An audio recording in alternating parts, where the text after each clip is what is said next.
While I was away, my children sold my dog.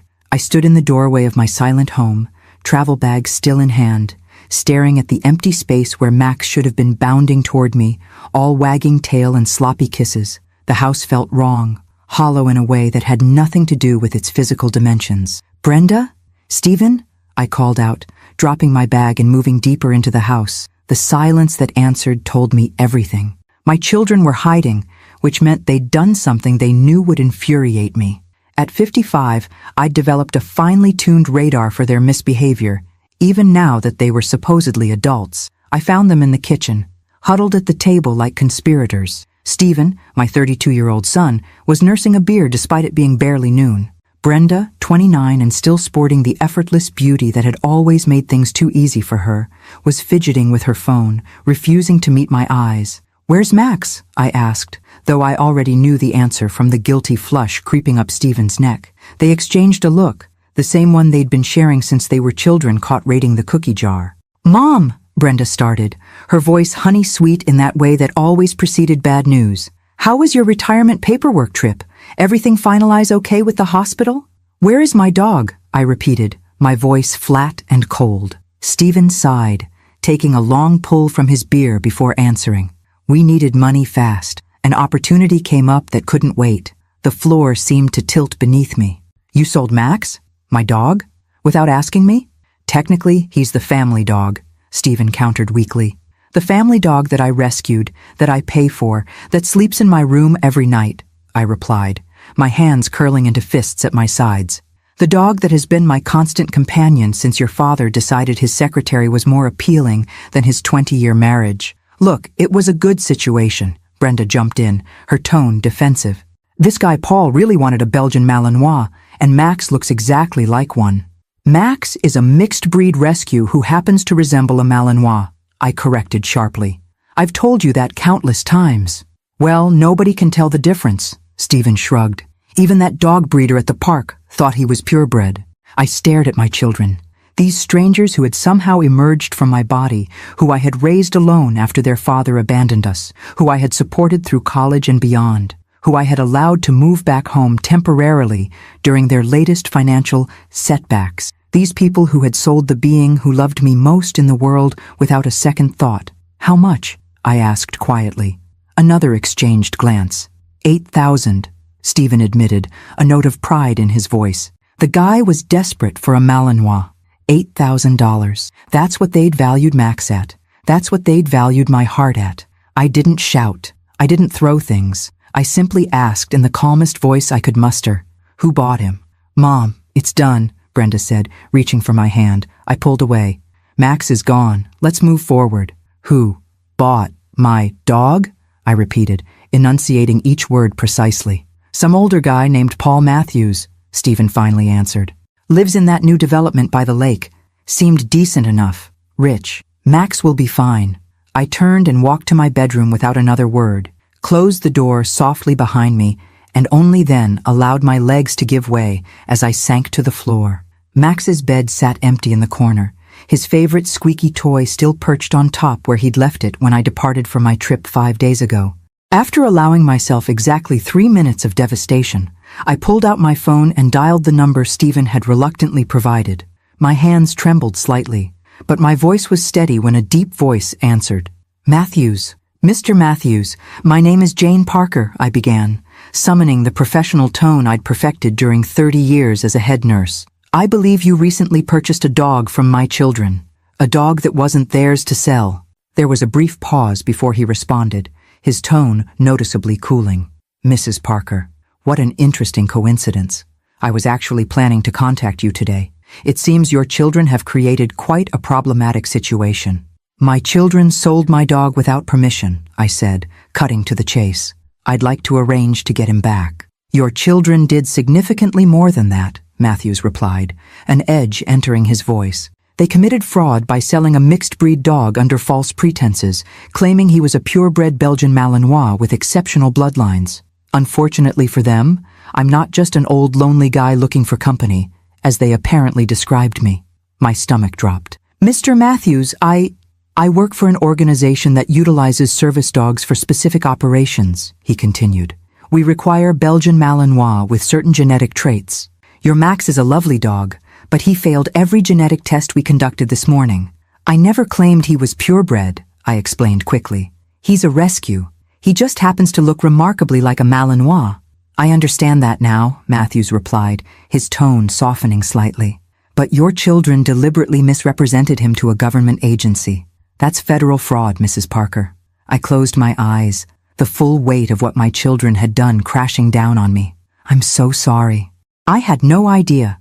I believe you, he said after a moment. But this puts us all in a difficult position. Your children have committed a serious offense. I took a deep breath. Mr. Matthews, I completely understand your anger. What they did was inexcusable. But perhaps we can find a solution that doesn't involve drastic measures. There was a pause, then something that sounded almost like a suppressed chuckle. Mrs. Parker, would you like your dog back? More than anything, I answered without hesitation. And your children, have they learned from their previous mistakes in life? I considered the question, thinking of the string of temporary situations and just until I get back on my feet arrangements that had defined my relationship with Stephen and Brenda for the past decade. Honestly, no, I admitted. They've always counted on me to fix their problems. I've always provided a safety net. Then perhaps it's time for a lesson that finally sticks, Matthews suggested, his tone shifting to something almost conspiratorial. I have a proposition for you, Mrs. Parker. One that could return Max to you, teach your children a valuable lesson, and potentially prevent them from spending the next few years in a federal prison. Despite everything, I found myself intrigued. I'm listening. Excellent. I'll be at your house tomorrow at 8 a.m. with Max and some official colleagues. I suggest you don't warn your children of my visit. What exactly are you planning? I asked, a seed of concern forming. Just a bit of educational theater, Matthews replied, and I could hear the smile in his voice. Nothing that will cause permanent damage, just enough to make them think twice before committing fraud again, or selling property that doesn't belong to them. Against all logic, I found myself smiling too. Mr. Matthews, this is highly irregular. Please, call me Paul, he responded. And yes, it's irregular, but sometimes irregular lessons are the ones that stick best. What do you say, Jane? Partners in a small crime of parental justice? I looked again at Max's empty bed, thinking of the years of unpaid loans, broken promises, and dodged responsibility, of how my children had casually sold the being I loved most in the world to cover yet another round of financial irresponsibility. 8 a.m., I confirmed. Don't be late, Paul. The next morning, I was calmly drinking coffee in the kitchen when the doorbell rang precisely at 8 o'clock. Stephen, still in his pajamas, grumbled something unintelligible as he shuffled to answer, clearly annoyed at being awakened so early. I waited, counting the seconds before my son's surprised yelp echoed down the hallway. It was showtime. Mom! Stephen's panicked voice carried through the house. Mom, you need to come here right now. I took my time rising from the kitchen table, smoothing my slacks before walking unhurriedly toward the front door. The scene that greeted me was exactly as I'd imagined during my sleepless night. Stephen stood frozen in the doorway, face ashen. Behind him, I could see Paul Matthews, not the doddering old man my children had described, but a commanding presence in an impeccable suit, his silver hair and fit physique giving him the air of someone accustomed to authority. Beside him, tail wagging frantically at the sight of me, was Max, straining against his leash. And flanking them were two stern-faced men in dark suits, official-looking badges glinting on their belts. Good morning, I said calmly, as if finding federal agents at my door was an everyday occurrence. Mrs. Parker, Paul greeted me with perfect formality, though I caught the glint in his eye. I believe we spoke yesterday about a matter concerning your children. Yes, of course, I nodded. Please, come in. Mom, what the hell is going on? Stephen hissed as the group entered our living room. Brenda emerged from upstairs, her usual flawless makeup already in place despite the early hour. She stopped mid-step when she saw our visitors, her eyes widening in alarm. Mr. and Miss Parker, one of the suited men began, his voice clipped and official. I'm Agent Wilson, and this is Agent Cooper. We're here investigating a case of fraud against a federal agency. Fraud? Brenda squeaked, her hand flying to her throat. What are you talking about? Paul stepped forward, maintaining his grip on Max's leash despite the dog's eager attempts to reach me. 2 days ago, you sold this dog to me, representing him as a purebred Belgian Malinois suitable for specialized work. You charged $8,000 for what you claimed was a dog with excellent bloodlines and perfect working temperament. It was just a figure of speech, Stephen stammered. Everyone exaggerates when they're selling stuff. When everyone exaggerates, Mr. Parker, Paul replied coldly. They typically don't do so to a federal program related to national security. Each dog in our program undergoes complete genetic testing before training begins. Your exaggeration resulted in wasted resources, personnel time, and potentially compromised our operational schedule. Oh my God, Brenda murmured, sinking onto the nearest chair. The money is the least of your concerns, Agent Cooper interjected. Fraud against the federal government, especially involving security programs, is a serious offense. We're talking about potential charges carrying sentences of up to 5 years in federal prison. Prison? Stephen's voice cracked like a teenager's. I watched the color drain from my children's faces, fighting to maintain my own neutral expression. Paul and his agents were remarkably convincing, stern and authoritative without being over the top, serious without veering into caricature. You need to understand the gravity of what you've done, Paul continued, his voice dropping to an almost educational tone. Our dogs are essential to operations I can't detail here. The detection work we perform can mean the difference between safety and catastrophe. When you fraudulently introduced an unsuitable animal into our program, you potentially compromised more than you realize. Max, apparently tired of the conversation about his genetic inadequacies, finally managed to slip his collar and immediately bounded toward me with a joyful whine. I quickly set down my coffee mug before being nearly knocked over by 35 pounds of ecstatic dog who tried to lick every inch of my face while whimpering with happiness. He clearly recognizes his true owner, Agent Wilson observed with a touch of irony. Please, Brenda begged, tears now flowing freely down her cheeks. It was a terrible mistake. We had no idea. Isn't there some way to resolve this? The agents exchanged glances while Paul watched me still receiving Max's enthusiastic welcome home. Something silent passed between us before Paul cleared his throat. Mrs. Parker, he addressed me. As the rightful owner of the animal in question, and apparently an innocent party in this fraudulent transaction, your position may influence how we proceed. Would you care to offer any perspective on this matter? I gently pushed Max aside and stood, casually straightening my clothes. My children looked at me with expressions that mixed fear and desperate hope. The mommy who had always rescued them, who had always found a way to cushion their falls. I believe my children made a serious error in judgment, I began, my voice steady and measured. They sold property that wasn't theirs to sell under false pretenses for personal gain. This shows not only dishonesty, but a troubling disregard for consequences. Stephen and Brenda exchanged panicked glances. This was not the maternal defense they had expected. However, I continued after a calculated pause, I don't believe federal prison is necessarily the most constructive response. Perhaps we can find a solution that ensures they fully understand the seriousness of their actions, make appropriate restitution, and establish a path toward more responsible behavior in the future. Paul appeared to consider my words, though a careful observer might have noticed a gleam of approval in his eyes. What do you propose, Mrs. Parker? First, naturally, complete repayment of the funds received, I responded promptly. Second, substantial community service, preferably related to animal welfare. Third, and most importantly, I turned to face my children directly. Immediate independence. No more living with mother, no more financial bailouts, no more escaping the consequences of their choices. The agents conferred in hushed tones, while Paul observed the Parker siblings with studied intensity. This could be acceptable, he finally declared, with some additions. Regular monitoring by our department for a probationary period, background checks that may limit certain employment opportunities, and naturally, a permanent record of this incident in their files, which, while not a criminal conviction, may appear in deeper background investigations in the future. Stephen and Brenda nodded frantically, clearly willing to agree to anything that didn't involve handcuffs. All of this will be formalized in a legal agreement you'll sign today, Agent Cooper added, removing official-looking documents from his briefcase. Breaking any term of this agreement will result in the reinstatement of the original criminal charges with no possibility of future settlement. For nearly an hour, The agents methodically reviewed each clause of the agreement, detailing the various laws Brenda and Stephen had violated, the potential damage they could have caused, and the serious legal repercussions they would face if they breached the terms. Max, oblivious to the human drama, had settled contentedly at my feet, occasionally sighing happily as he received absent-minded pets.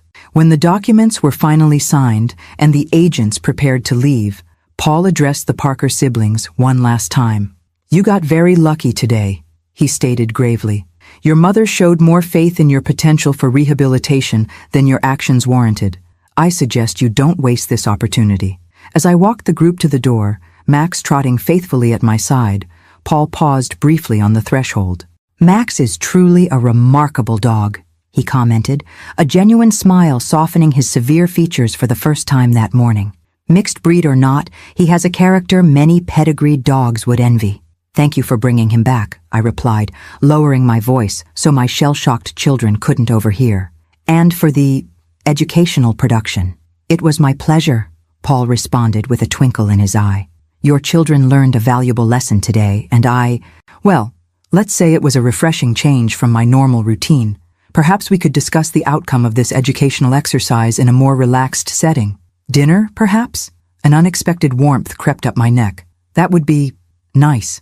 "Excellent," he smiled, handing me a business card. "My personal number is on the back, and if your children ever question the seriousness of what happened today, they won't," I assured him with a knowing smile. "Fear has done its work. The rest is up to me."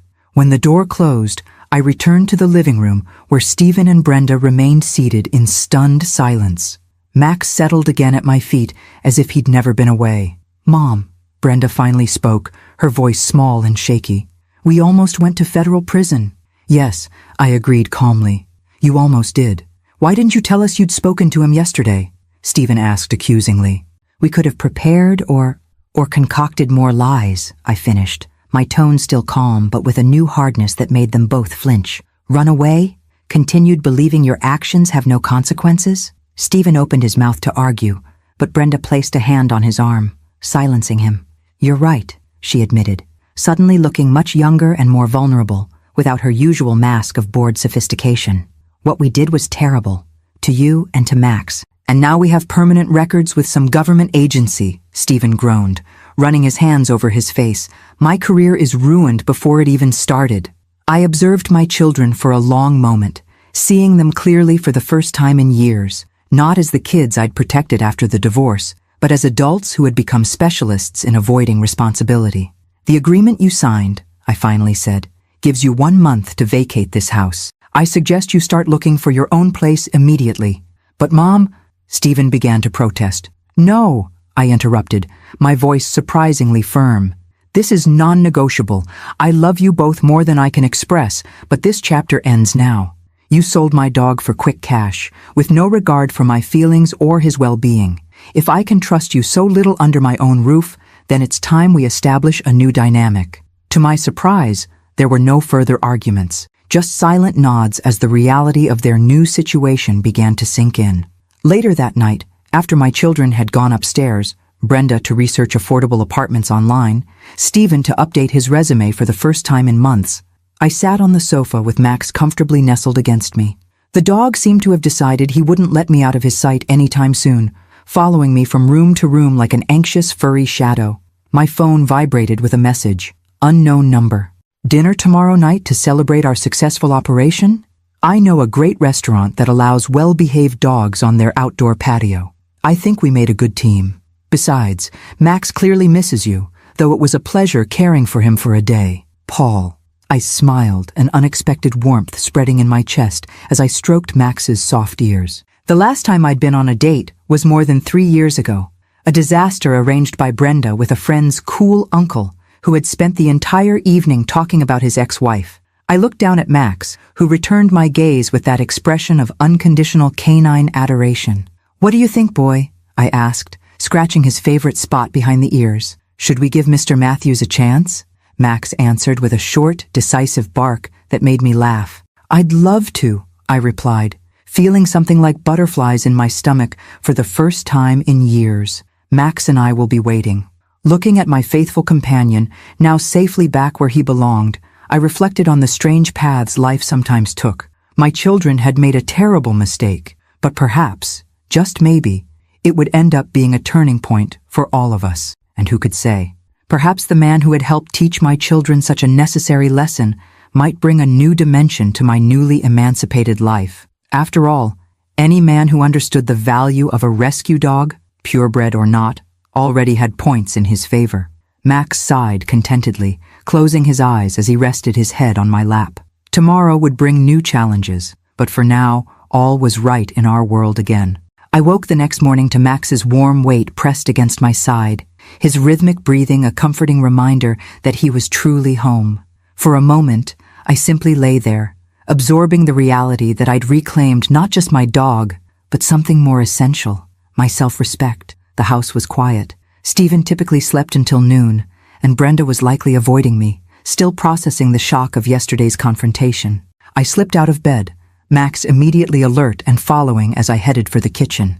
"Good morning," Brenda's voice startled me. She sat at the kitchen table, already dressed and nursing a cup of coffee. Dark circles under her eyes suggested she hadn't slept much. "You're up early," I observed, moving to the coffee maker. "Couldn't sleep," she admitted. "Mom, we need to talk about what happened yesterday." I poured my coffee and sat across from her. Max settled between us, his head resting on my foot, as if afraid I might disappear again. "I'm listening." Brenda stared into her mug for a long moment. "I'm sorry," she finally said, her voice small. "What we did was unforgivable." "Yes, it was," I agreed, not rushing to ease her discomfort. "Are you really kicking us out?" she asked, eyes lifting to meet mine. "After everything you've done for us?" "I'm not kicking you out," I corrected. "I'm establishing boundaries that should have been in place years ago. You're 29, Brenda. Stephen is 32. Living with your mother should be a temporary emergency measure, not a lifestyle." "But we're family," she protested weakly. "Yes, we are. And that's why this has to change." I leaned forward, holding her gaze. "I've enabled you both for too long. After your father left, I was so afraid of failing you that I overcompensated. I've been your safety net, your ATM, and your maid for years. It ends now." Tears filled her eyes. "I don't know if I can make it on my own.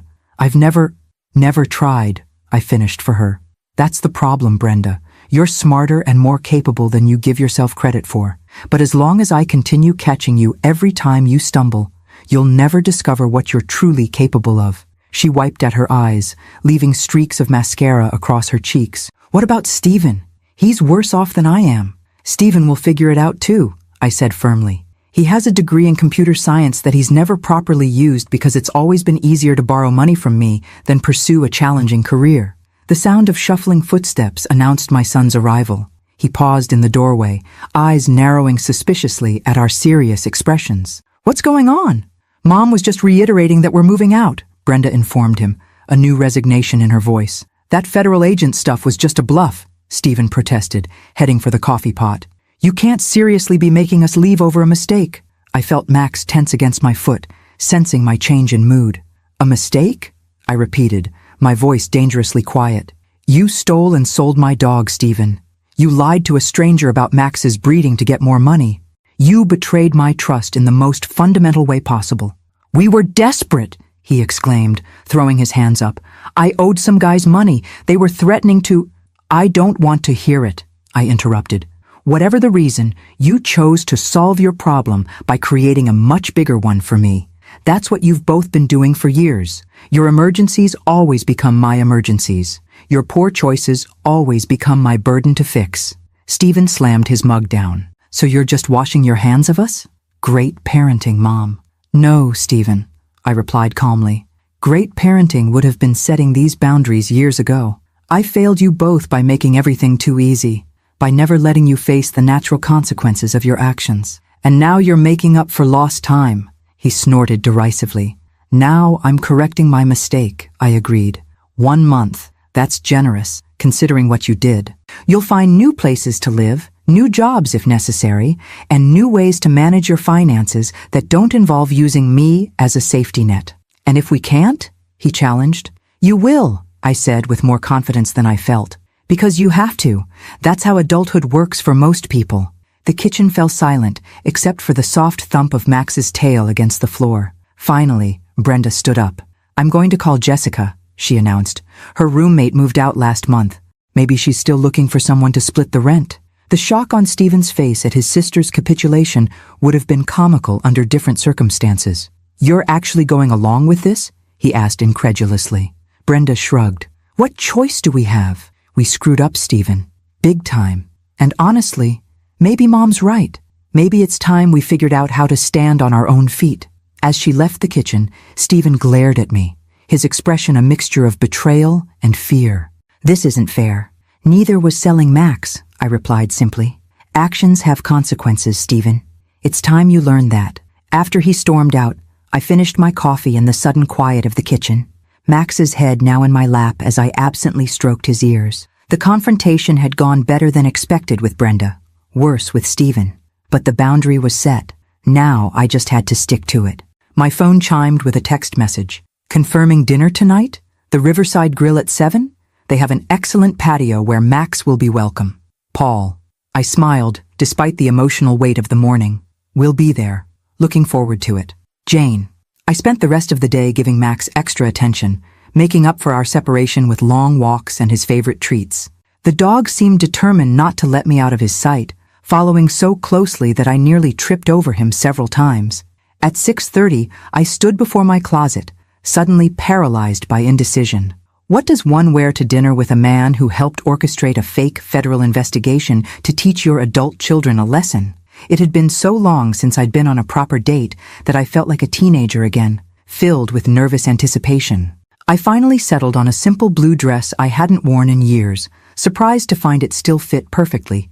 Casual, but elegant, appropriate for an outdoor restaurant without looking like I was trying too hard. "What do you think?" I asked Max, who sat watching me get ready with his head tilted inquisitively. "Too much?" He gave a soft woof that I chose to interpret as approval. As I applied lipstick, another long-forgotten ritual, I caught my reflection in the mirror and paused. The woman staring back looked different somehow, more confident, more defined, as if the boundary setting of the past 24 hours had sharpened my edges, bringing me back into focus after years of allowing myself to become a blurry background character in my own life. A soft knock at my bedroom door interrupted my thoughts. "Come in," I called, expecting Stephen with another round of complaints. Instead, Brenda peeked in, her expression uncertain. "Wow, Mom, you look really pretty." "Thank you," I replied, surprised by the compliment. She stepped into the room, fidgeting with the sleeve of her sweater. "You're going out with him, aren't you? The government guy." "Paul," I corrected. "And yes, we're having dinner." Is it a date?" I considered the question. "I think so." "That's good," she said softly. "You haven't dated anyone since Dad left. It's about time." I turned to face her fully, trying to read the emotions behind her words. "Brenda, are you okay with this? With everything that's happening?" She sighed, sinking onto the edge of my bed. "I'm not okay exactly, but I think I understand. And maybe it's what we all need." "It is," I assured her, reaching out to squeeze her hand. "You and Stephen have so much potential. You just need to stop hiding from it." "I called Jessica," she said. "I'm going to look at the room tomorrow. It's small, but I can afford it if I pick up more hours at the boutique." Pride swelled in my chest. "That's a good start." "What about Stephen?" she asked, worry creasing her brow. "He's not handling this well." "Stephen will adjust," I said, hoping I sounded more confident than I felt. "He has to, and so do I. We've all been stuck in this unhealthy pattern for too long." Brenda nodded, then stood and surprised me with a quick hug. "Have fun tonight, and tell Max not to wait up," she added with a small smile. After she left, I checked my appearance one final time, grabbed Max's leash, and headed for the door. Stephen was nowhere to be seen, but I could hear muffled phone conversations from his room.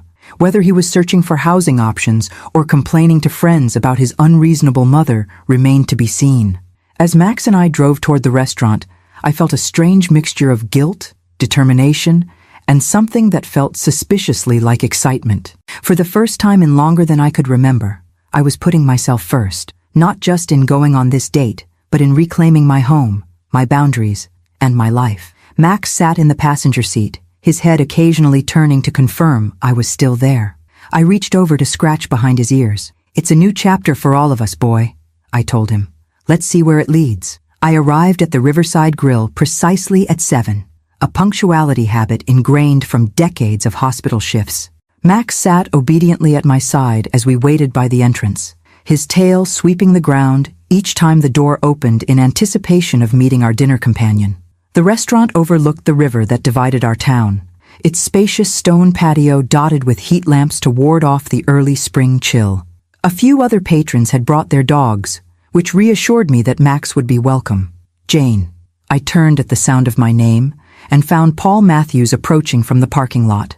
Without his stern federal agent persona, he looked different, more approachable in dark jeans and a navy blazer, though no less distinguished. "You look lovely," he said, his eyes crinkling at the corners when he smiled.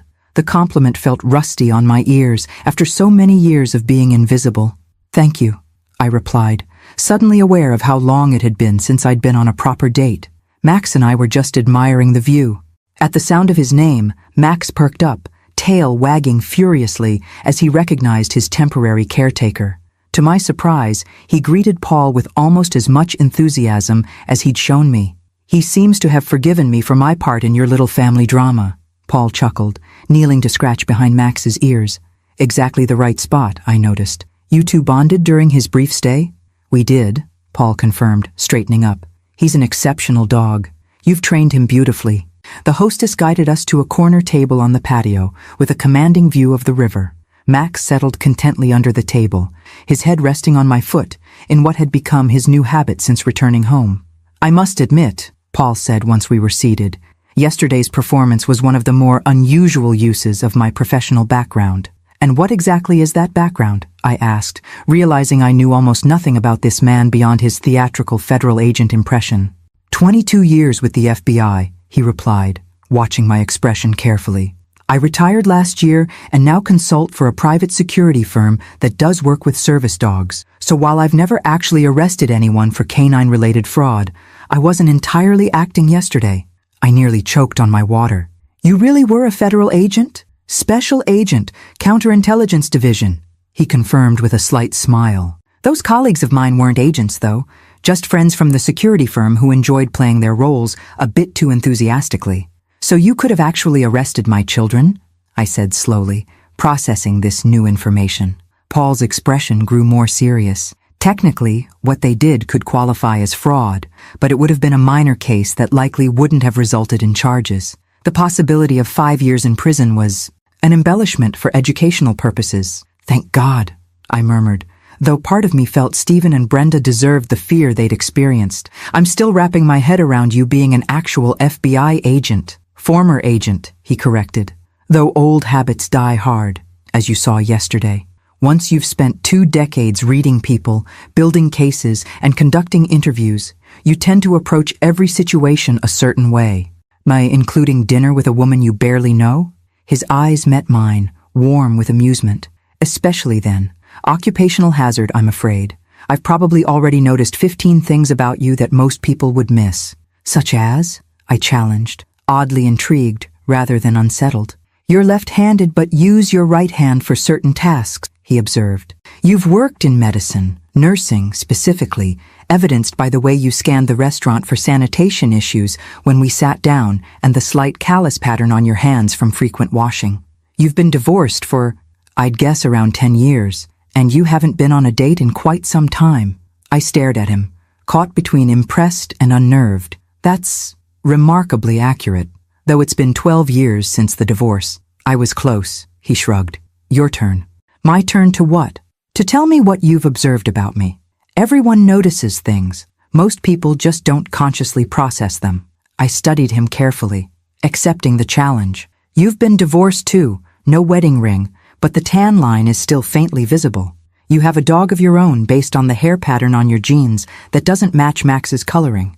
You're organized to the point of being slightly obsessive, judging by how you rearrange the silverware and condiments as soon as we sat down. And," I hesitated, then decided to take a risk, "you're lonely." His eyebrows rose slightly. "What makes you say that?" "The way you interacted with Max, not just friendly but genuinely connected. Most people pat dogs. You engaged with him. And the fact that you went through all that trouble yesterday, the fake investigation, the theater of it all, suggests you don't mind going out of your way to help a stranger with a family problem. People who are fully satisfied with their own lives rarely get that involved in others' dramas. For a moment, I worried I'd overstepped, but then he laughed, a genuine, unguarded sound. Touché, Jane. Maybe you missed your calling as an investigator. Our conversation flowed easily after that, through dinner and dessert, touching on our careers, our lives post-divorce, and eventually circling back to the events that had brought us together. I have to ask, I said as we lingered over coffee, why did you agree to return Max to me without a fight? You'd paid a considerable sum for him. Paul's expression softened as he glanced down at Max, who had remained a perfect gentleman throughout the meal. Several reasons. First, it was clear from your call that you genuinely loved him, while your children were just using him as a convenient ATM. Second, the security firm really does use Malinois for certain operations, and Max, wonderful as he is, wasn't suitable for that work. And third, I prompted, sensing there was more. A slight smile played at the corners of his mouth. Third, I was intrigued by a woman who, instead of yelling or threatening when her children sold her dog, calmly called the buyer and proposed a rational solution. That showed a level of composure I've rarely encountered. Trust me, I did my yelling after we hung up, I admitted, into a pillow so they wouldn't hear. Still, you controlled your reaction when it mattered. He leaned forward slightly. That's rare, Jane. Most people let emotions dictate their actions, especially in crises. Years of emergency room nursing, I explained. You learn to compartmentalize, or you don't survive the job. As the evening wound down, Paul insisted on walking Max and me to my car. The night had grown chilly, and I shivered slightly in my light dress. Here, he said, slipping off his blazer and draping it over my shoulders before I could protest. The gesture was so old-fashioned, so courteous, that it momentarily left me speechless. Thank you, I managed finally, inhaling the subtle scent of his cologne from the fabric, for the jacket, and for dinner, and for yesterday. My pleasure, he replied, his voice lower in the darkness, though I hope our future interactions won't require elaborate sting operations. Future interactions? I echoed, my heart doing a ridiculous little flutter. I'd very much like to see you again, Jane, he said simply, without a federal investigation as pretext, without Max as intermediary, though he's welcome to join us. We'd reached my car, and I turned to face him, still wrapped in his blazer. Max sat patiently beside us, looking from one human to the other, as if following a tennis match. I'd like that too, I admitted. For a moment we stood in comfortable silence, the night air filled with the sound of the river and distant restaurant conversations. Then Paul leaned forward slowly, giving me plenty of time to step back if I wanted to. I didn't. His kiss was gentle, questioning rather than demanding. When we separated, I was grateful for the dim parking lot lighting that hid the blush I could feel warming my cheeks. I should get home, I said reluctantly. I have a feeling tomorrow will bring another round of negotiations with Stephen. Of course, Paul nodded. May I call you tomorrow? I'd be disappointed if you didn't, I replied, surprised by my own boldness. As Max and I drove home, I found myself smiling at nothing in particular. 12 years since my divorce, and I'd finally had a date that didn't feel like an obligation or a disaster. A date that ended with a kiss that made me feel like something other than just a mother, a nurse, a responsible adult. The house was dark when we arrived, though a faint blue light from beneath Stephen's door suggested he was still awake, likely gaming or watching videos. Max trotted through the familiar rooms, doing his nightly patrol before settling on his bed, in my room, with a contented sigh. I hung Paul's blazer carefully on my closet door, making a mental note to return it on our next meeting. The thought of seeing him again sent another little flutter through my chest, a sensation so long forgotten that it took me a moment to recognize it as simple happiness. As I prepared for bed, I checked my phone to find a text from Paul. Thank you for a wonderful evening. Max was the perfect chaperone. Looking forward to seeing you again soon. I typed back, the pleasure was mine. Max gives you his approval, which is high praise indeed. His reply came swiftly. I'm honored. Sleep well, Jane. 3 simple words, yet they warmed me as I slipped under the covers. Max jumped up to settle beside me, a privilege I rarely allowed but felt he'd earned after his ordeal. What do you think, boy? I whispered, scratching his favorite spot. Are we really doing this? Dating at my age? Max's only response was to press closer against my side, his steady breathing eventually lulling me toward sleep. Whatever tomorrow brought with my children, at least today had given me something I hadn't expected. A reminder that my life still held possibilities beyond being a safety net for Stephen and Brenda. For the first time in longer than I could remember, I fell asleep thinking about my own future, not just theirs. The next morning brought reality crashing back in the form of Stephen's voice, loud and agitated, coming from the kitchen. I dressed quickly, wondering what new crisis had emerged overnight. Max followed at my heels as I ventured downstairs to find Stephen pacing, phone pressed to his ear. "I don't care what the policy says," he was saying, his free hand gesticulating wildly. "I've been a customer for 3 years. You can't just—" He broke off, listening, then cursed. "Fine. Whatever." He slammed the phone down on the counter and turned to find me watching from the doorway. "Problems?" I asked mildly. "Credit card company froze my account," he muttered, running a hand through his disheveled hair. "Said I missed too many minimum payments. That tends to happen," I agreed, moving past him to start the coffee. "What will you do?" "What do you think?" he countered, his tone accusatory. "I need to borrow some money to get them off my back until—" "No," I interrupted calmly. The single word hung between us, simple and non-negotiable. Stephen stared at me, as if I'd suddenly started speaking a foreign language. "What do you mean, no?" he sputtered. "Mom, this is serious. They're talking about sending it to collections." "I understand it's serious," I replied, measuring coffee grounds with deliberate precision. "But my answer is still no. You're 32, Stephen. Figure it out." His face flushed with anger. "So this is how it's going to be now? I make one mistake." "Selling my dog wasn't one mistake," I corrected him, keeping my voice level despite the anger flaring in my chest. "It was the final straw after years of mistakes that I've covered for you. And now you're experiencing what happens when there's no safety net. This is about that Matthews guy, isn't it?" Stephen's voice turned bitter. "You have one date and suddenly you're a different person." I turned to face him fully. "This has nothing to do with Paul. This is about me finally setting the boundaries I should have established years ago. Your financial problems are exactly that. Yours." "Unbelievable," he muttered. "My own mother." "Yes, your mother," I agreed. "Not your bank, not your personal assistant, not your maid. Your mother who loves you enough to stop enabling behavior that's hurting you in the long run." He stormed out without another word, stomping up the stairs like the teenager he still resembled in so many ways. I sighed, pouring my coffee and settling at the kitchen table, Max resting his head on my knee sympathetically. My phone buzzed with a text from Paul. "Good morning. Hope I'm not texting too early. Wondering if you and Max might join me for a walk by the lake this afternoon?" Despite the confrontation with Stephen, I found myself smiling as I typed back, "Not too early at all. A walk sounds perfect. 2 p.m. His response came quickly. 2 p.m. it is. Looking forward to it. A throat cleared in the doorway, and I looked up to find Brenda watching me, an expression somewhere between amusement and concern on her face. "You're smiling at your phone," she observed, moving to pour herself coffee. "Must be the government man." "Paul," I corrected automatically. "And yes, we're going for a walk this afternoon." Brenda sat across from me, studying my face with uncharacteristic intensity. "You really like him, don't you?" "It's just a walk, Brenda." "Mm-hmm," she hummed disbelievingly. "That's why you're glowing like a teenager with her first crush." I felt my cheeks warm. "Don't be ridiculous. I'm not judging," she assured me, reaching over to pat Max's head. "It's nice to see you interested in something besides work and, well, us." The admission surprised me. "I didn't realize you'd noticed." "Of course I noticed," she replied, looking slightly offended. "I'm self-absorbed, Mom, not blind. You've been on autopilot for years. Everything about you, your job, your schedule, your entire life, has revolved around supporting Stephen and me."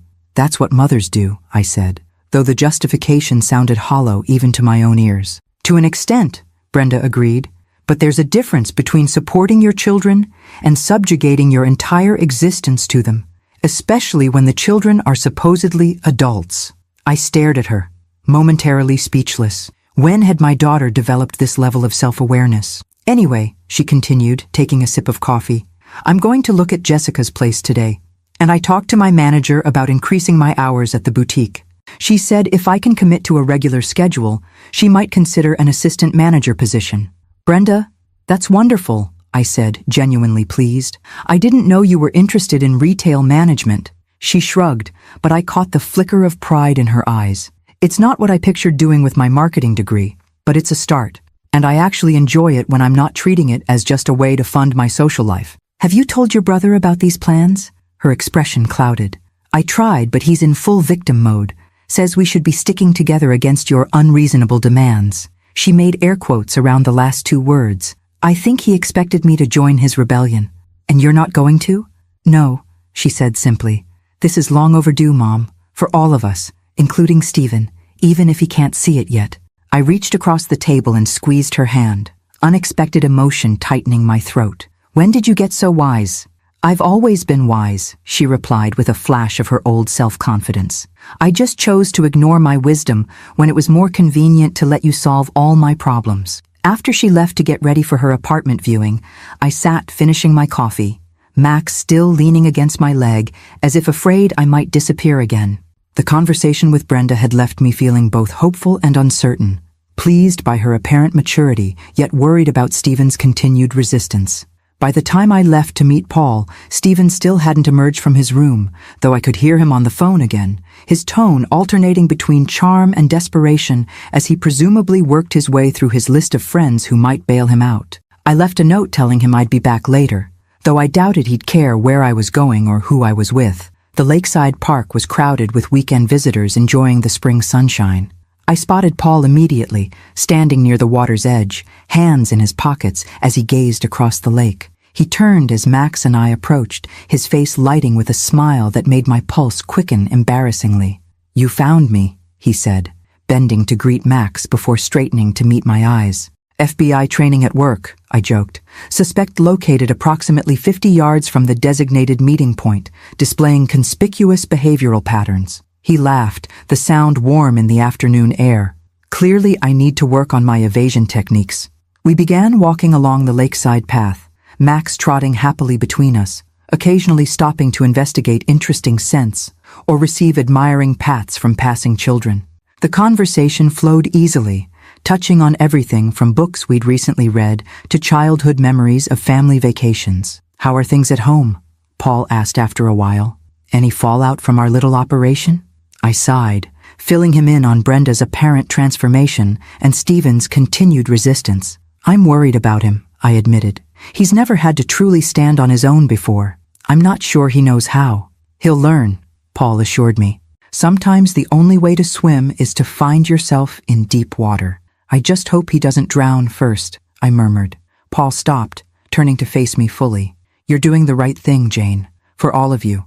It's not easy, but it's necessary. I know, I said, surprising myself with the certainty in my voice. It's just, they've been my whole world for so long, especially after the divorce. I poured everything into being there for them, into making sure they never felt the abandonment their father inflicted. And in the process, you abandoned yourself, Paul observed gently.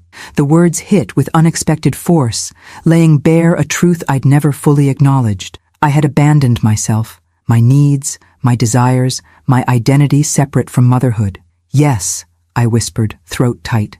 I suppose I did. Paul reached out, taking my hand in his. Maybe it's time to find yourself again. Max chose that moment to bark excitedly at a passing squirrel, lunging forward and nearly pulling me off balance. Paul steadied me, his hand warm against my back, and we both laughed at the dog's single-minded focus on the retreating rodent. Sorry about that, I apologized as Max calmed down. He has strong opinions about squirrels. A dog of discerning tastes, Paul nodded seriously, though his eyes twinkled with amusement. Shall we continue?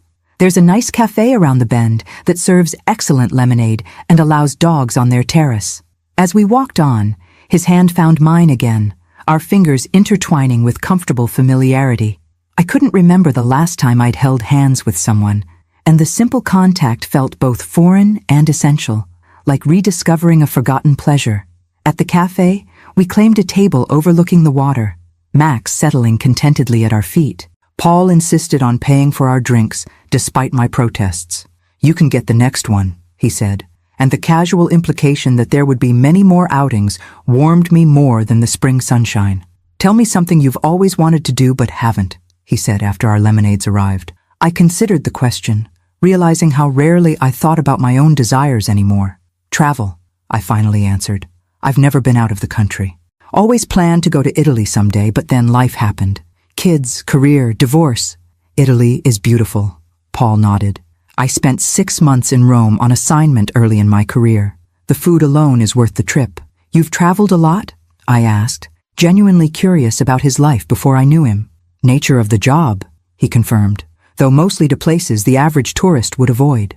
But after retirement, I took myself on a proper vacation. No badge, no gun, no responsibilities beyond deciding which wine to have with dinner.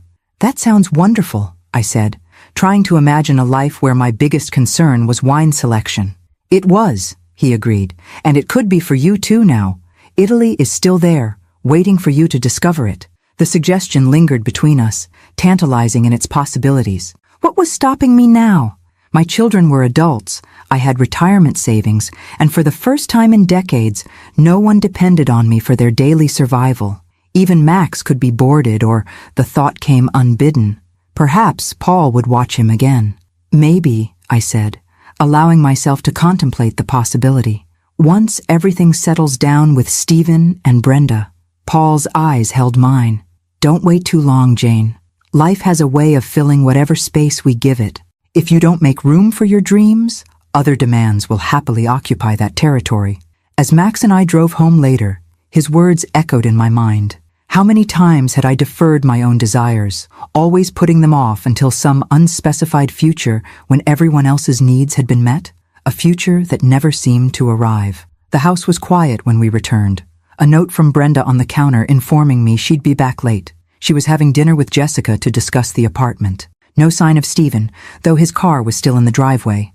I fed Max, then fixed myself a simple dinner, enjoying the rare peace of an empty house. As I ate, I opened my laptop and found myself Googling Italy travel packages.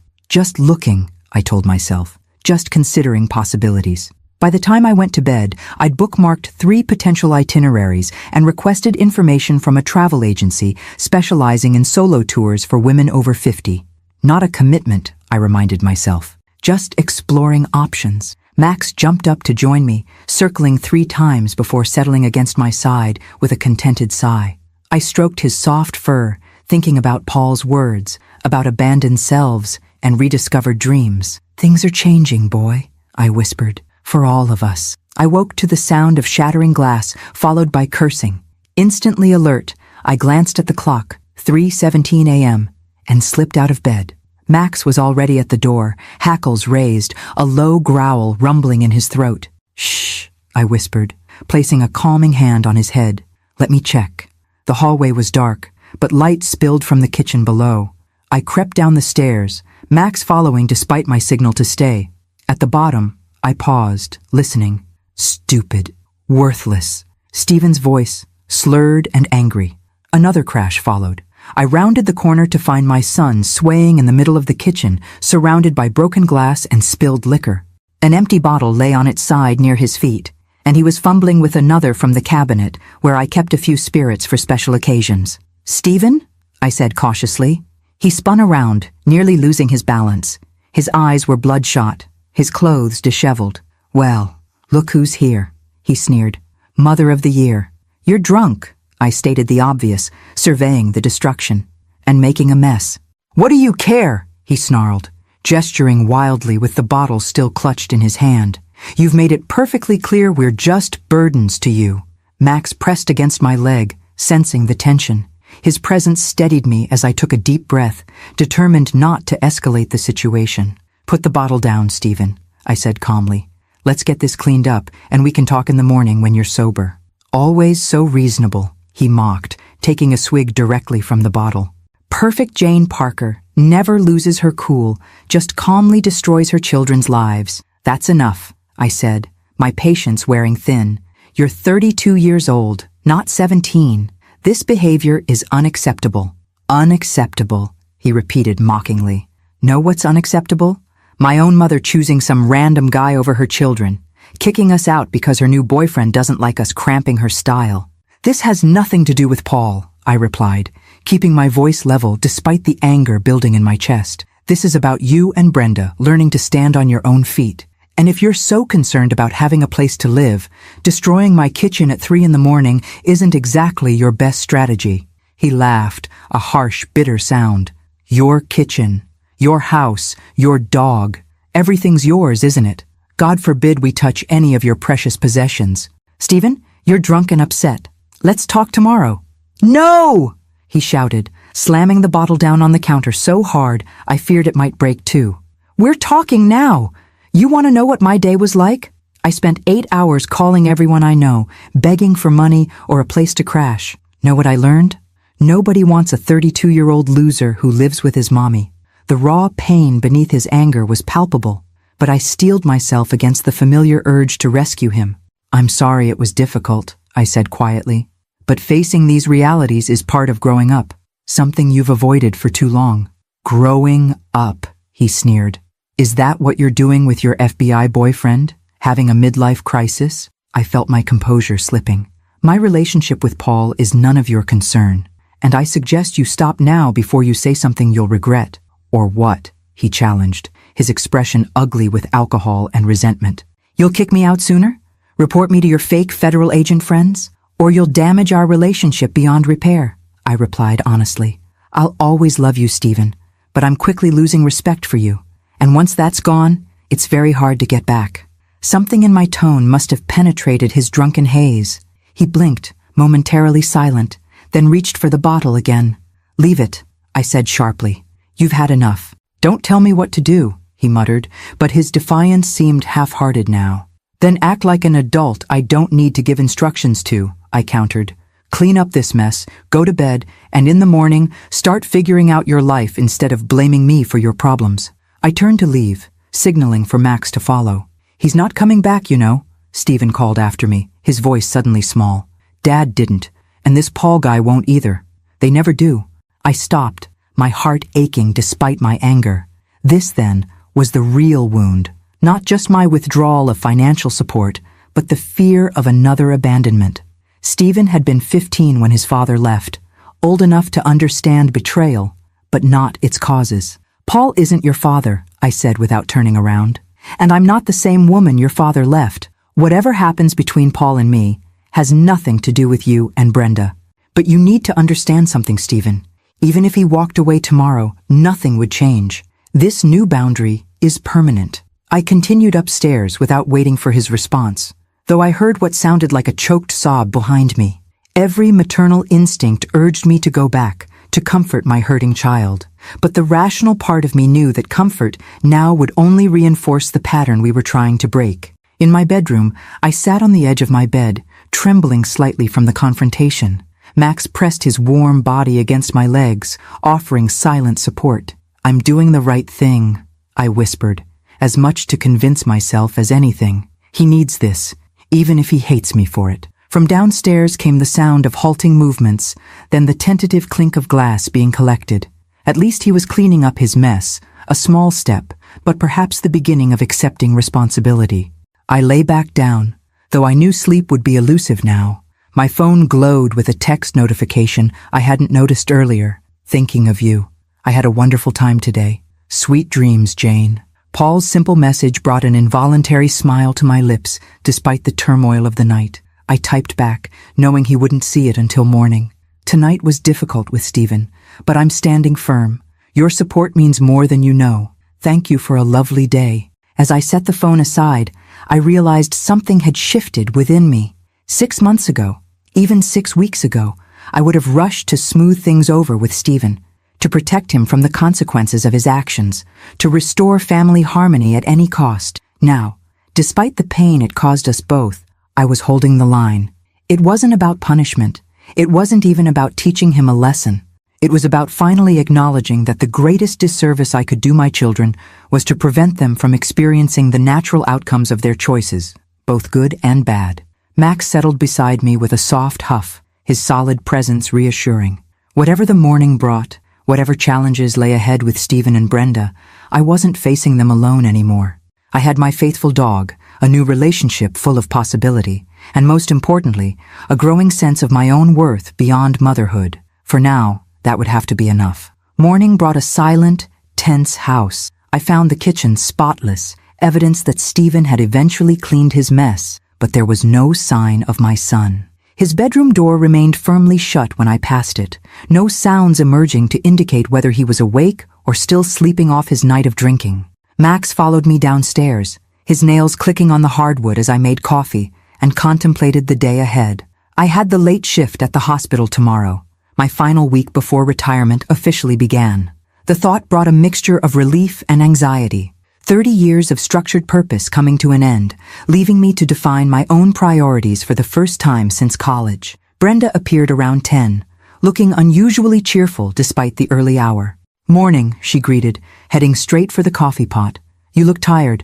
Everything okay?" "Your brother had a rough night," I answered diplomatically. "How was dinner with Jessica?"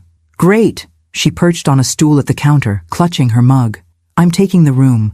It's small, but the rent's reasonable, and it's close to the boutique. I can move in next weekend." "That's wonderful, Brenda," I said, genuinely pleased by her initiative. "I'm proud of you," she smiled, the simple praise clearly meaningful to her. "Thanks. I know this hasn't been easy for any of us, but I think it's going to be good, for all of us." "I hope so," I agreed, though thoughts of Stephen's drunken rage gave me pause. "Have you heard from your government man today?" she asked, changing the subject with a teasing glint in her eye. "His name is Paul, and yes, we texted this morning," I admitted, feeling oddly shy discussing my dating life with my daughter. "He's invited me to dinner at his place tomorrow night." "Ooh, home-cooked meal." Brenda waggled her eyebrows suggestively. "Things are getting serious." I rolled my eyes, though I couldn't suppress a smile. "It's just dinner, Brenda." "If you say so," she sang, clearly unconvinced. "What are you wearing?" "I haven't thought about it yet," I admitted. "Well, you should," she declared, suddenly all business. "First time at his place is a statement opportunity. Not too casual, but not overly formal either. You want to look effortless, but intentional." Despite myself, I laughed. "When did you become a dating expert?" "I may be terrible at money management and life decisions, but fashion and dating strategy?" She flipped her hair dramatically. "That's my superpower." The moment of levity was interrupted by Stephen's appearance. He stood in the doorway, pale and disheveled, eyes bloodshot and puffy. The casual observer might attribute his appearance to hangover alone, but I recognized the evidence of tears as well. "Morning," he mumbled, not meeting anyone's eyes as he shuffled toward the coffee. Brenda shot me a questioning look, but I shook my head slightly, silently asking her not to press for details about last night's confrontation. "I was just telling Mom I found a place," she said instead, her tone deliberately upbeat. "Jessica's roommate moved out, so I'm taking the room." Stephen grunted non-committally, focusing intently on doctoring his coffee with sugar and cream. "Have you made any progress with your housing search?" I asked carefully. He shrugged, still avoiding eye contact. "Maybe, looking at a few options." The lie was transparent, but I chose not to challenge it. Last night's explosion had cleared the air somewhat, exposing the raw hurt beneath his anger. Pushing now would only drive him back behind his defensive walls. "Let me know if you need help with moving logistics," I offered. "For both of you." Stephen finally looked up, surprise briefly replacing the guardedness in his expression. "You'd still help with that?" "Of course," I replied simply.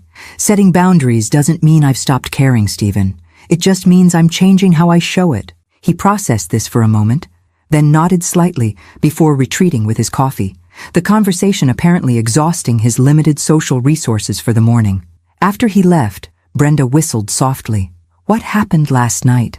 I sighed, giving her an abbreviated version of Stephen's drunken confrontation while omitting some of his crueler accusations. "He'll come around," she said when I finished, though she sounded less certain than before. "He just needs time to process. This is harder for him than for me."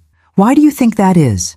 I asked, genuinely curious about her perspective. She considered the question seriously. "Stephen was always Dad's favorite. When Dad left, it hit him differently, like double rejection. I think he transferred all that need for approval to you, and now he feels like you're abandoning him too." She shrugged. "Plus, he's a guy. They have more ego wrapped up in the whole independence thing." The insight surprised me. Again, I found myself wondering when my fashionista daughter had developed such emotional intelligence. That's Remarkably perceptive, Brenda. I'm not just a pretty face, Mom, she replied with a wink, sliding off the stool. Now, about tomorrow's outfit for your date. The rest of the day passed uneventfully. Stephen remained in his room, emerging only for bathroom breaks and to forage for food. I took Max for a long walk, the spring air filled with the scent of new blossoms and fresh-cut grass. Paul texted several times, casual, warm messages that made me smile like a schoolgirl with her first crush. By evening, I found myself in front of my closet, evaluating options for tomorrow's dinner at Paul's house, with Brenda offering commentary from her perch on my bed. Not that one, she objected when I held up a sensible navy dress. Two-job interview. You want something softer, more feminine. I am 55, Brenda, I reminded her dryly. Not 25. Age is irrelevant, she declared with the confidence of youth. What matters is how the clothes make you feel. She rummaged through my closet, pushing hangers aside with increasing dismay. Mom, when was the last time you bought something just because it made you feel pretty? I tried to remember. Before the divorce? Maybe for a work function 5 years ago? The question exposed yet another way I'd neglected my own needs and desires over the years. I can't remember, I admitted. Brenda's expression softened. That settles it. We're going shopping tomorrow. You need something special for this date. I have a shift tomorrow, I reminded her. You're off at 3, right? The mall's open until 9. Plenty of time. Her tone brooked no argument. Consider it my thank you for not throwing us out on the street immediately.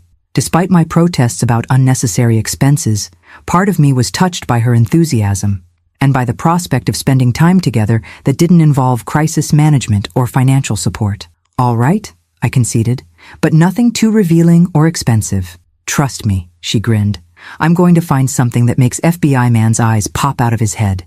His name is Paul, I corrected, for what felt like the 100th time, though I couldn't help smiling at her description. After she left, I sat on the edge of my bed, suddenly overcome by the strangeness of it all. A week ago, my life had followed the same patterns it had for years. Work, home, enabling my adult children, occasional outings with Max, rinse and repeat. Now everything was shifting.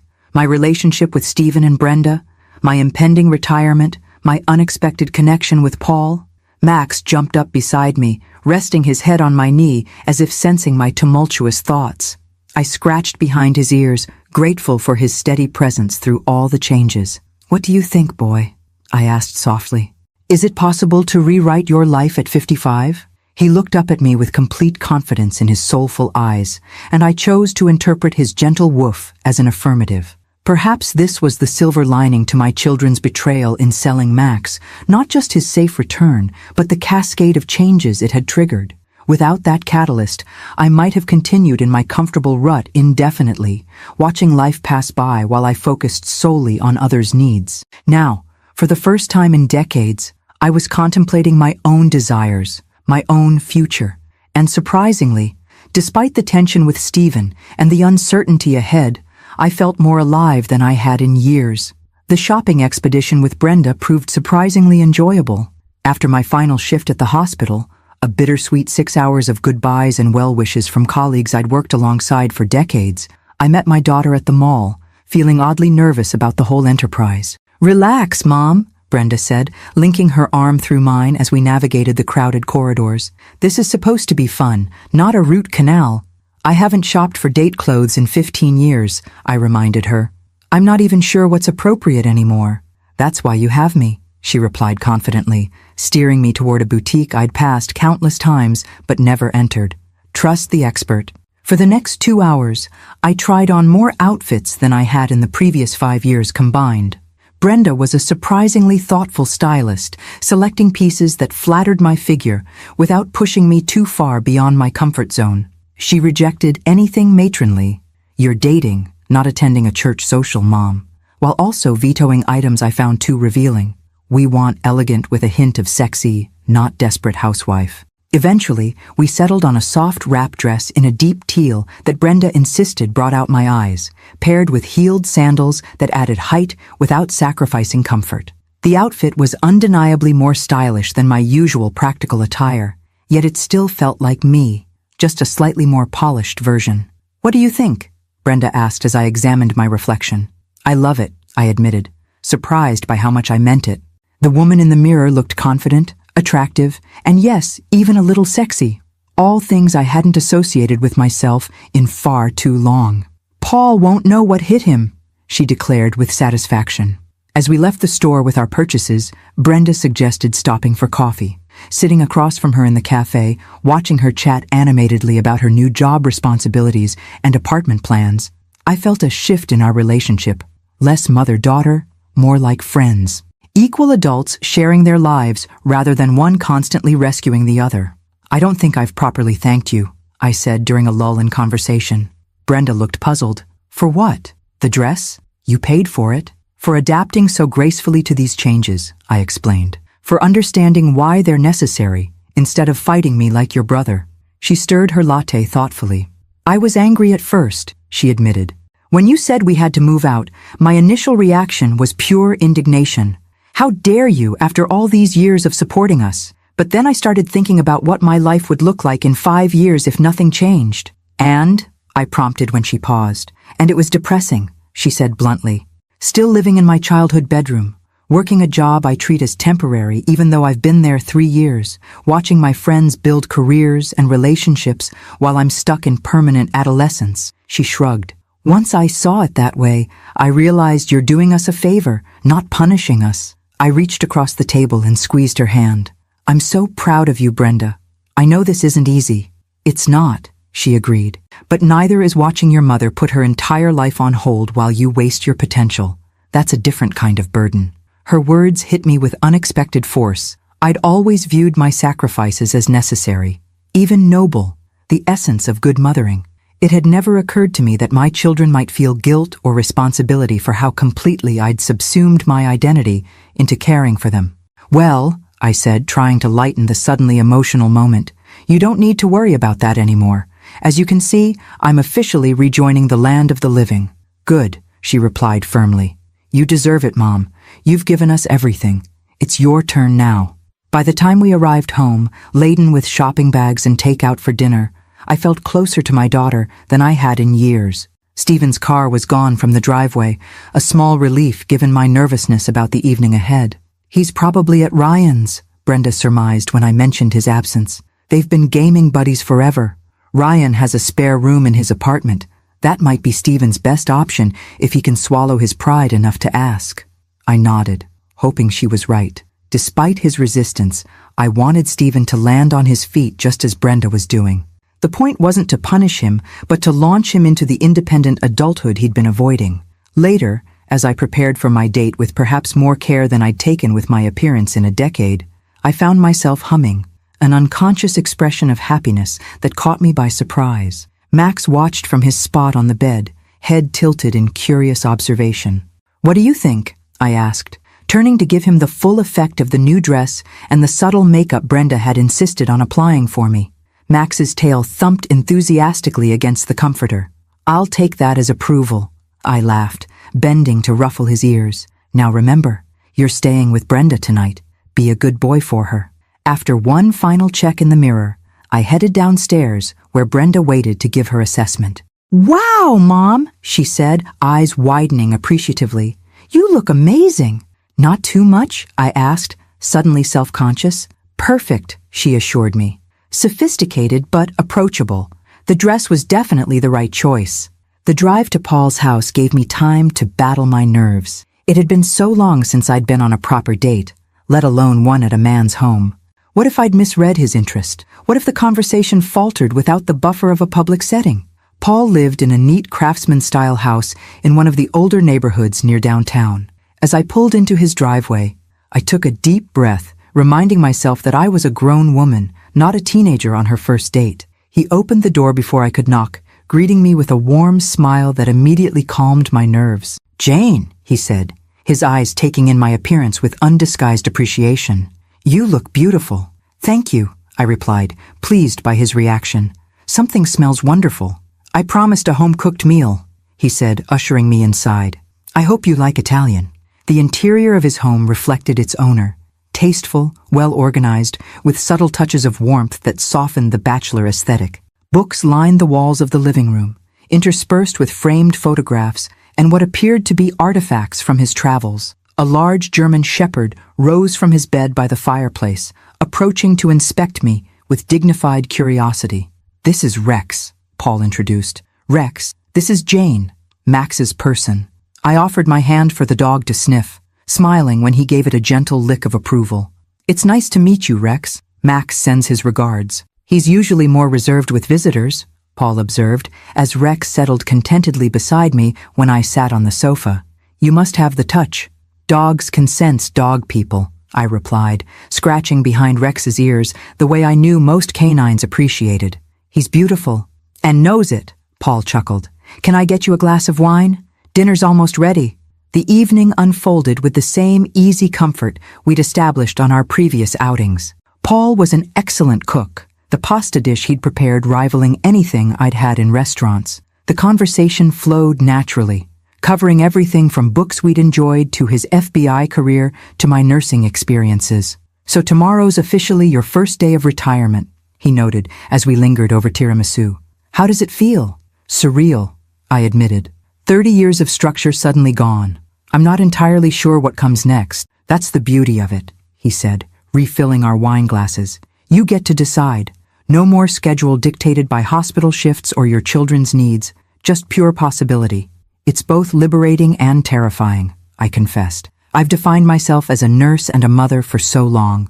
Without those roles, who am I?" Paul's expression grew thoughtful. "That's the most exciting question of all, isn't it? Who is Jane Parker when she's simply herself? Who is Jane Parker when she's simply herself?" Paul's question lingered in the air between us, profound in its simplicity. I took a sip of wine, considering how to answer. "I'm not sure I know anymore," I admitted.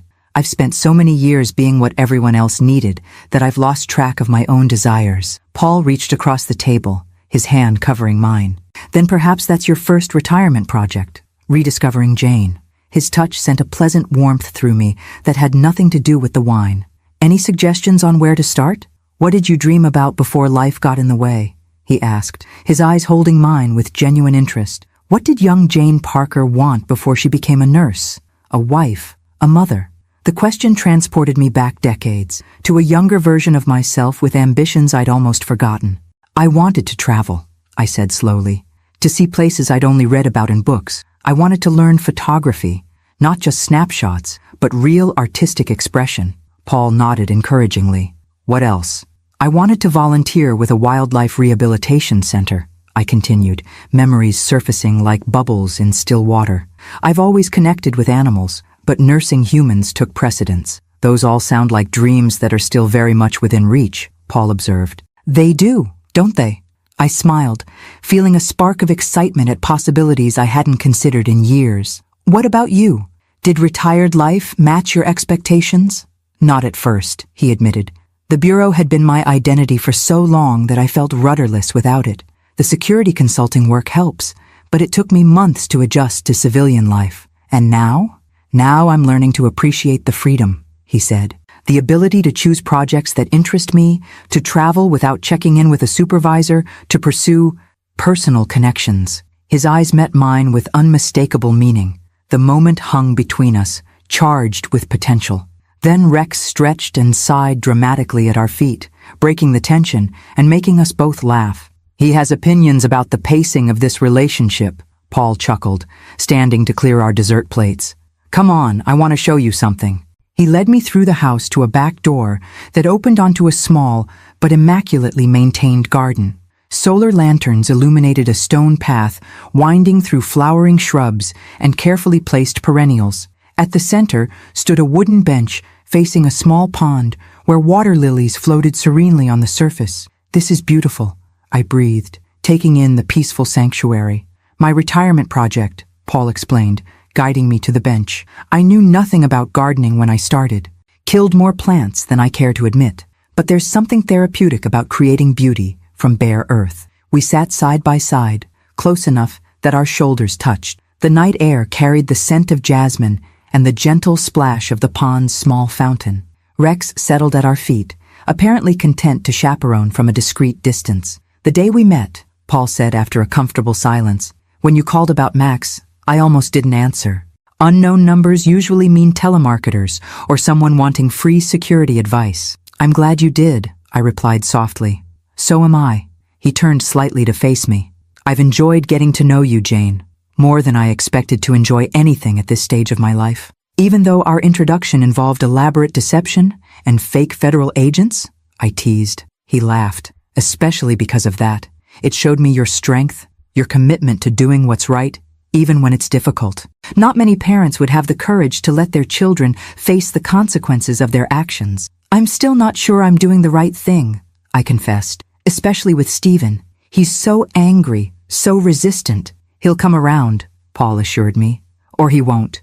Either way, you've given him the opportunity to grow up at last. That's all any parent can do.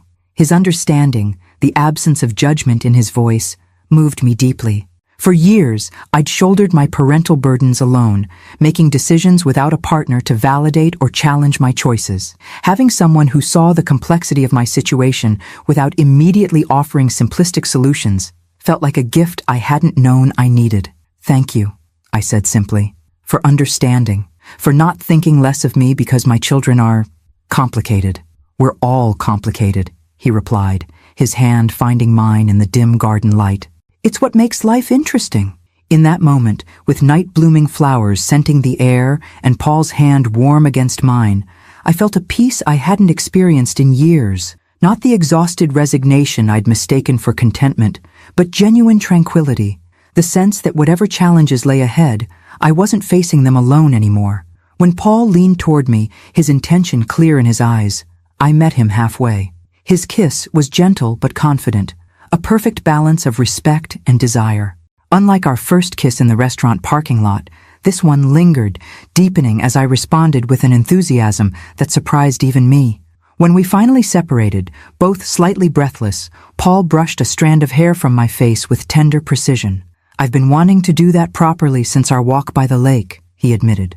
I've been wanting you to, I confessed, feeling a girlish blush warm my cheeks despite my age. His smile in response made my heart flutter in a way I'd thought long past. Would it be too forward to tell you I'm hoping this is just the beginning? Not too forward at all, I assured him, leaning in for another kiss that answered his question more eloquently than words could. Rex eventually decided we'd had enough private time, inserting himself between us with a determined nudge that made us both laugh. Jealous? Paul asked his dog, scratching behind the shepherd's ears. He's just reminding us that we have plenty of time, I suggested, though part of me, a part I'd neglected for far too long, wished we could continue where we'd left off. As if reading my thoughts, Paul squeezed my hand. He's right, of course. We have time. No need to rush. The patience in his voice, the implicit promise of future evenings together, warmed me more than any hasty passion could have. This wasn't a fleeting connection, but the careful foundation of something that could last, something worth building slowly. When I finally checked my watch, I was shocked to discover it was nearly midnight. I should go, I said reluctantly. I promised Brenda I wouldn't be too late. Paul walked me to my car, his arm around my waist in a gesture that felt both protective and respectful. At the driver's door, he kissed me once more, briefly, but with enough intensity to leave me slightly dazed. I had a wonderful evening, he said, opening my door. So did I replied, surprised by how inadequate the words seemed to express the significance of what had transpired between us. As I drove home through the quiet streets, I felt like a different woman than the one who had left the house hours earlier. Brenda had been right about the dress, but the transformation went deeper than appearance. Something had awakened in me tonight, not just desire, though that was certainly part of it, but a sense of my own worth beyond the roles I played for others. For the first time in longer than I could remember, I was excited about what tomorrow might bring. Not just the next date with Paul, but all the tomorrows stretching before me. Days I could fill with my own choices, my own rediscovered dreams. Arriving home, I found the house dark except for a single lamp in the living room. A note from Brenda on the counter informed me that Max had been a perfect gentleman and was now asleep in my room.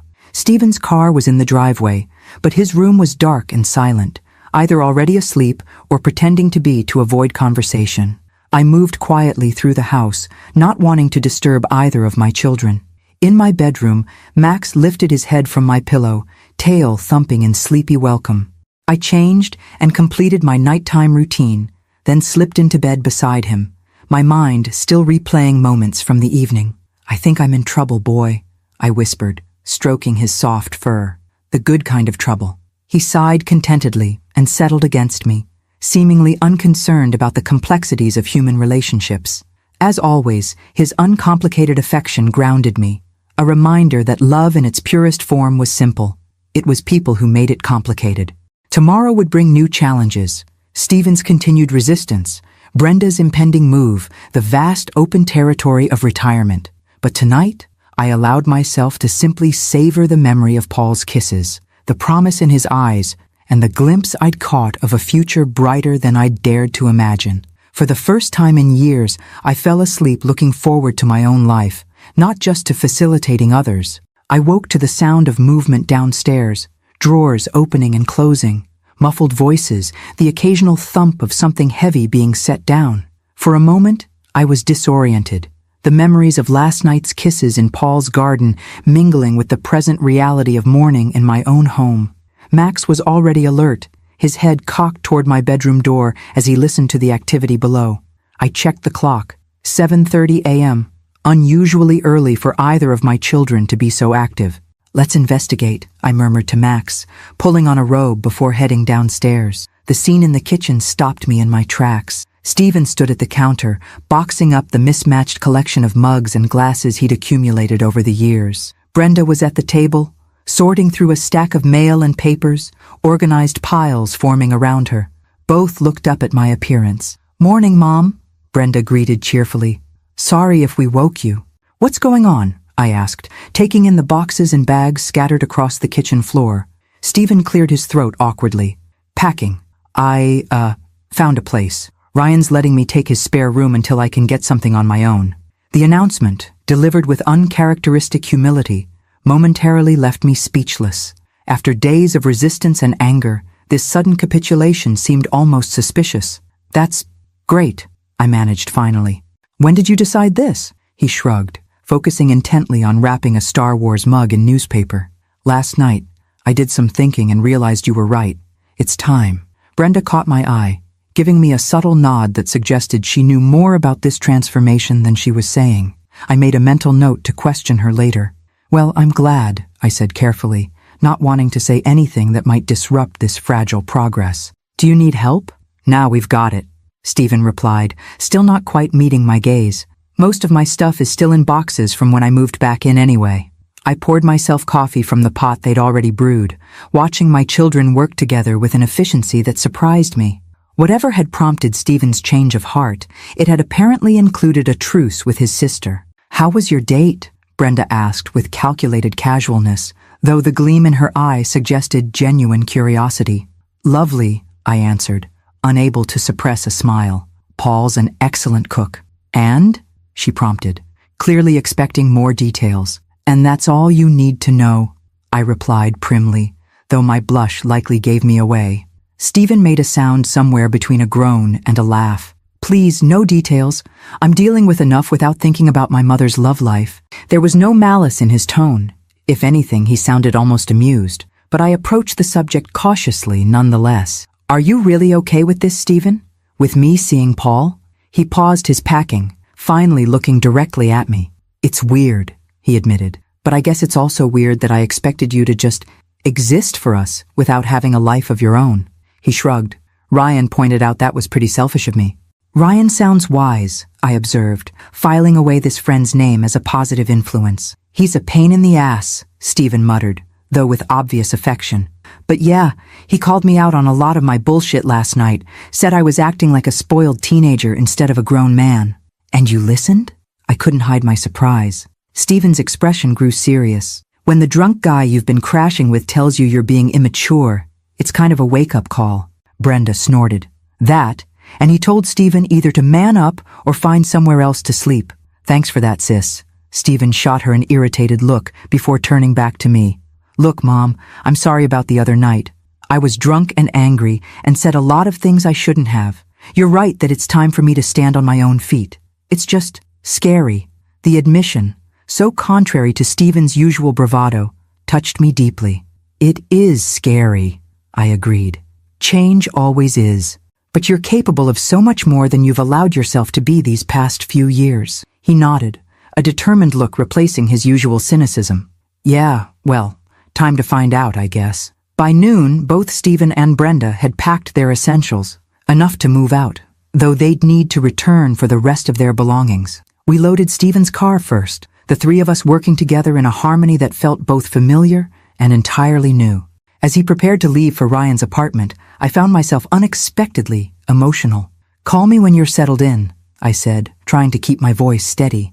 Stephen hesitated, then stepped forward to hug me. A real hug, not the perfunctory embrace he'd offered on holidays and birthdays in recent years. "Thanks, Mom," he said quietly, "for not giving up on me, even when I was being an ass." I hugged him back tightly, blinking away tears. "Never. No matter what happens, I'm always your mother." He pulled away, clearly uncomfortable with the emotional moment, but making an effort nonetheless. "I know I haven't shown it, but I appreciate everything you've done for us, and I'm going to make you proud. Eventually." "You already do," I assured him. "This right here, taking responsibility, facing your fears, this makes me proud." After he drove away, Brenda helped me carry her boxes to my car. We'd arranged to move her things to Jessica's apartment that afternoon, officially emptying my nest for the first time in years. "What changed with Stephen?" I asked as we loaded the trunk. "Last I saw, he was dead set against moving out." Brenda grinned. "I may have called Ryan last night while you were on your date, filled him in on the situation, and suggested he might have more influence than we did at this point." "Sneaky," I observed admiringly. "Strategic," she corrected. "I learned from the best. Besides, Stephen respects Ryan's opinion, and Ryan's been trying to get him to grow up for years."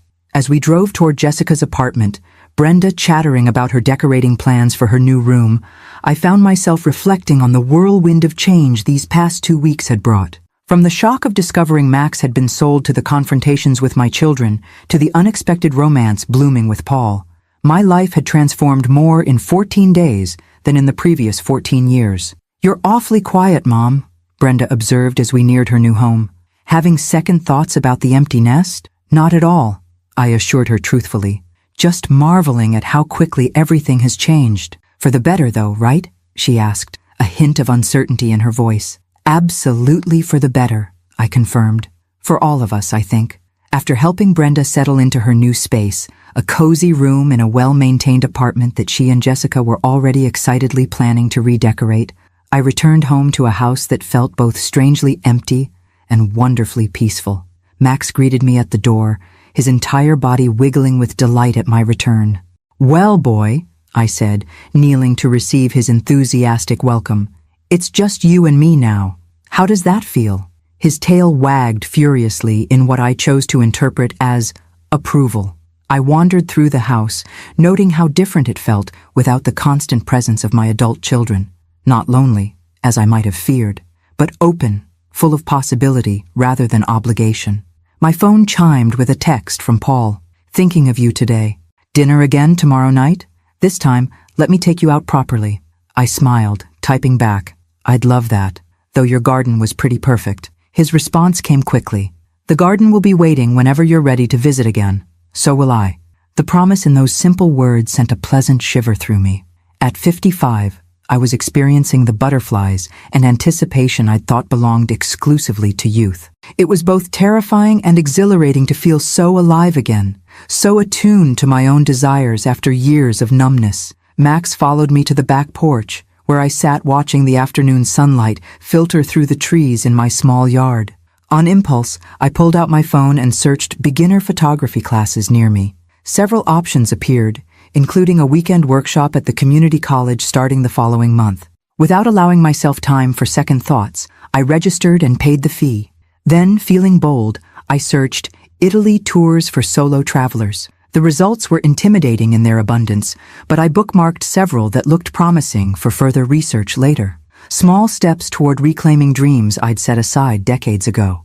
Small steps toward becoming the Jane Parker I might have been if life had taken different turns. As the sun began to set, casting long shadows across my yard, I felt a profound sense of peace settle over me. The path ahead wasn't entirely clear, but for the first time in years, I was excited to discover where it might lead, not just for my children, but for myself. "You know, Max," I said quietly, "if Stephen and Brenda hadn't sold you, None of this might have happened. Max tilted his head, his expressive eyes fixed on mine with canine devotion. In a strange way, I continued, their betrayal gave us all a fresh start. Me, them, even you with your weekly playdates with Rex that Paul's already planning. Max's tail thumped against the porch boards at the mention of his new canine friend. I suppose sometimes the worst moments can lead to the best changes, I mused, scratching behind his ears the way he loved. If you can find the courage to face them head-on instead of hiding from the pain. The wisdom of that thought settled around me like a comfortable blanket. Through all the upheaval of the past 2 weeks, I'd discovered strengths I'd forgotten I possessed, connections I hadn't known I was missing, and a future brighter than any I'd dared to imagine in years. As Max and I sat watching the sunset together, I silently thanked my children for their misguided decision to sell my dog. In trying to solve their problems through deception, they had inadvertently given all of us the push we needed to create better, more authentic lives. Sometimes betrayal was actually the beginning of something beautiful. You just had to be brave enough to follow where it led.